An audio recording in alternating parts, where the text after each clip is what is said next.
Woo, woo, woo. Check, check, check 1. Check 2, check 3, check 5, 7, 8, 9, 10. Hey guys, welcome to my YouTube channel. This is my first ever YouTube video on my channel. I have been meaning to do this for a very long time, just never gotten around to uploading any videos. I've been recording videos, they've just been sat on a hard drive at home, not doing anything with them. I am a full-time photographer based in London. Today we're going to be talking about the Hasselblad X1D and the upcoming Fujifilm GFX. Let's go!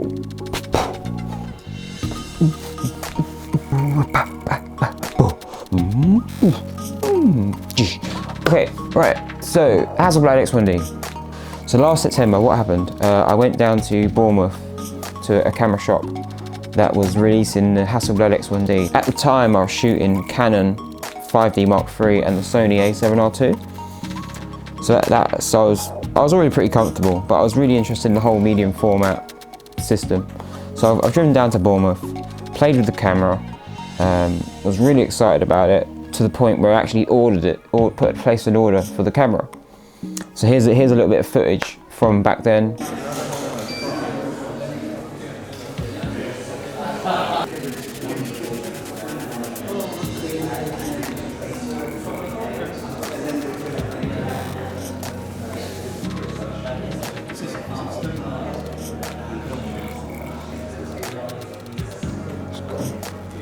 Excellent peppercorn placement.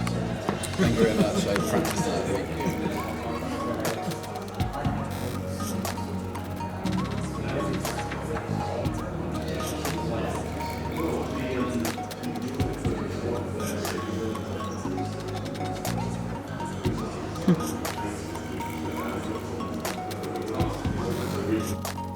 Okay, so after that experience, I was really happy, came out the shop, placed the order.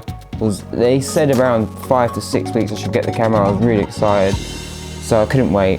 I then came home, sold my Canon gear, sold the 5D3, all the lenses. I've only literally just recently just sold my last lens, 24mm 1.4 Mark II, which is an amazing lens.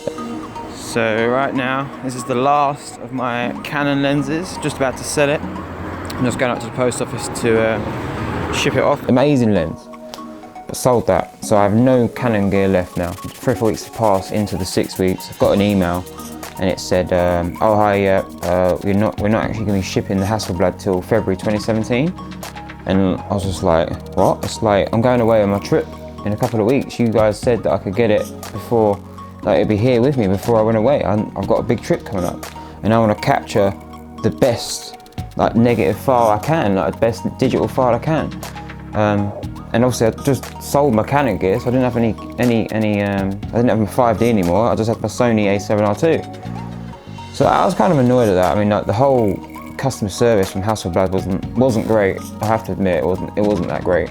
You know, you're spending a decent amount of money. You know, you expect decent service. And all I was getting was passed backwards and forwards. Am I going to get it? No, I'm not going to get it. Yeah, you're going to get it. It'll be here. It won't be here. So I was kind of annoyed at that. So in the end, I actually cancelled the order. Got my deposit back, thankfully. That was pretty cool. So at that time, it's quite funny actually that the Fujifilm had just released that they're going to be releasing this medium format GFX, and I was just like, wow, like what the hell is going on with the photographic world? Like everyone's just new stuff's coming out constantly. It's just crazy at the minute. So I was like, okay, start researching that, check that out. There wasn't much information out about it. But you know, did some research. It looked amazing. It looked more robust than the X1D. It looked a lot bigger than the X1D. I was willing to hold out, you know. So I went to Australia. Took the Sony A7R, which was fine. Took the A7R II. It was fine on the trip. Still got some amazing photos from the Sony. I mean, it's a great camera. It's just not built. It doesn't feel solid. The Sony. It feels very, I wouldn't say plasticky, it feels very technical. I like my 5D Mark III and the 1D, the Canon 1Ds and the whole Canon system. They're very robust.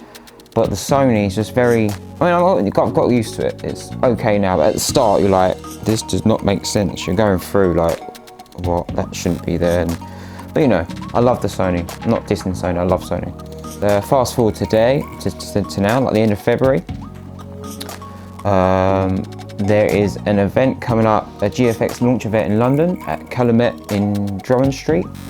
So I'm going to that. That's with photographer Wayne Johns. He's an ex-photographer for Fujifilm. It's a paid event. You have to pay £75 to go on the. It's about a 4-hour course thing. It's a 4-hour studio shoot with the GFX. Apparently, you get your own GFX for the day. You get to take the images away with memory card. That's in a few days. So I'm really looking forward to that. If you've got creative juices inside you, you will create regardless of. You could use your hands to create. Just put mud and just create. Like this whole. I don't know why it's the whole photography thing. Like the photography community just all like police each other and what gear they got. I've stood on the edge of Grand Canyon before, and people have walked up next to me, and the first thing they do is just check out your gear, and they go,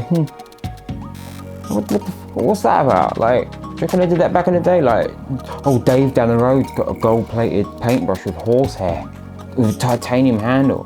I've only got a standard wooden horsehair handle.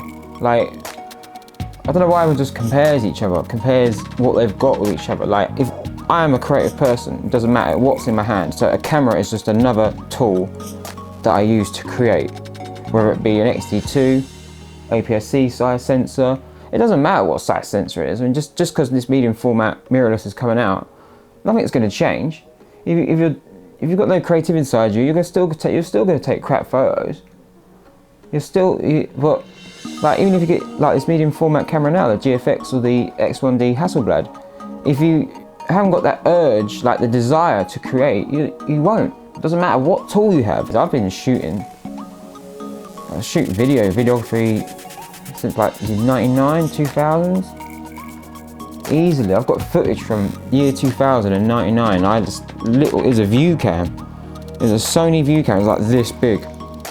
Before that, I've been shooting since like 96, 97, when I was like 17, 18. Before that, I was shooting film. Like you go and take all your photos, then you have to run to like Boots to get them developed. And you got to wait like 4 days, and you run back to the shop, get your photos, and you look at them and you're like, oh, they're alright. You didn't get a digital back then. You couldn't see what you're shooting. It's just film.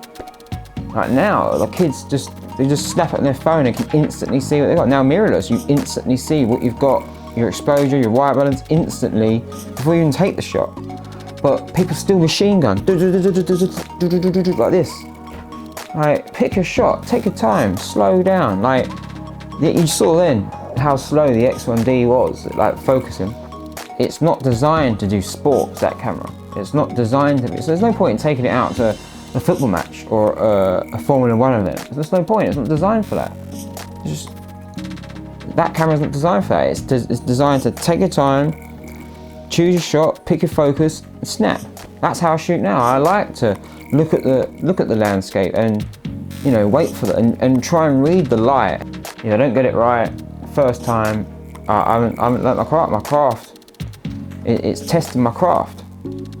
The craft of photography. If I don't get it right in camera first time, I'm being tested. I'm testing myself constantly. High contrast scenes, blown out snowy white scenes. I just love photography in general, but a lot of people seem to focus on the technical pieces. Oh, you've got this, I can't go and get that and shoot like that until I get this lens or until I get that. We're all underneath this umbrella of art. Like, photography is just a big umbrella that we're all under. Like, I'm not a landscape photographer. I'm not a studio photographer. I'm a photographer. I like all aspects of photography. So this medium format, I'm just going to use it to, you know, I'm just going to test it. I'm going to push it to its limits. I'm going to take it up a mountain. I'm going to go hiking in Lake District. I'm going to go to Australia in the really hot temperatures. I'm going to go to Yosemite in the freezing cold temperatures. I will be going to Iceland. So I'm going to push that camera, like I push all my cameras. The Sony doesn't like the cold. See, the thing with me for the Sony, I love that camera. It's a technically advanced camera. You need to know what you're doing in the menus. Like, the menus aren't like, it's not like a Canon. Everyone knows it's not like a Canon.